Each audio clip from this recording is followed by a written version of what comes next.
Trigonometry నుంచి ECET 2025 లో అడిగిన క్వశ్చన్ సాల్వ్ చేద్దాం. So the maximum value of చూడండి 3 cos θ ప్లస్ 4 sin θ అని అడుగుతున్నారు. ఓకే, మాక్సిమం వాల్యూ ఎంత అని అడుగుతున్నారు. సో ఇలాంటి మోడల్ ఖచ్చితంగా ఒకటైతే వస్తుంది. ఓకే, సో ఇక్కడ మాక్సిమం వాల్యూ లేదా మినిమం వాల్యూ అని అడుగుతారు. సో ఇది ఏ ఫామ్ లో ఉందంటే చూడండి, a cos θ plus b sin θ plus c form లో ఉందనుకోండి. మనకి ఎప్పుడైనా సరే క్వశ్చన్ ఈ ఫామ్ లో ఇచ్చాడు అనుకోండి, a cos θ plus b sin θ plus c form లో ఇస్తే మాక్సిమం వాల్యూ ఎంత అంటే c plus root over a square plus b square, minimum value ఎంత అంటే c minus root over a square plus b square. Okay, so ఈ formulas మీరు గుర్తుపెట్టుకుంటే చాలు, ఖచ్చితంగా ఒక మోడల్ అయితే వస్తుంది. ఓకే, ఇలాంటి క్వశ్చన్ వస్తుంది.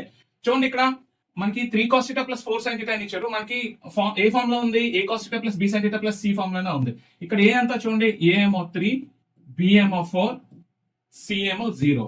ఏమి ఇవ్వలేదంటే 0 అని తీసుకోండి. మనకి అడుగుతున్నది మాక్సిమం వాల్యూ కాబట్టి మాక్సిమం వాల్యూ క్యాలిక్యులేట్ చేసేయండి. మాక్సిమం వాల్యూ ఎంత అవుతుందండి, c ప్లస్ అంటే 0 plus root over 3 square plus 4 square, అంటే మనకి 0 ప్లస్ ఇదంతా 9 ప్లస్ 16 అంటే రూట్ 25. ఆన్సర్ ఎంత అవుతుందంటే మాక్సిమం వాల్యూ ఎంత అవుతుంది, 5 అవుతుంది. Okay, 5 is the answer. Okay, ఇంత ఈజీగా సాల్వ్ చేయొచ్చు. చూడండి, ఖచ్చితంగా ఇలాంటి మోడల్ ఒకటైతే అడుగుతారు. మీరు just maximum value, minimum value, formulas గుర్తుపెట్టుకుంటే ఈజీగా ఒక మార్క్ వచ్చేస్తుంది. Okay, for more questions follow our channel.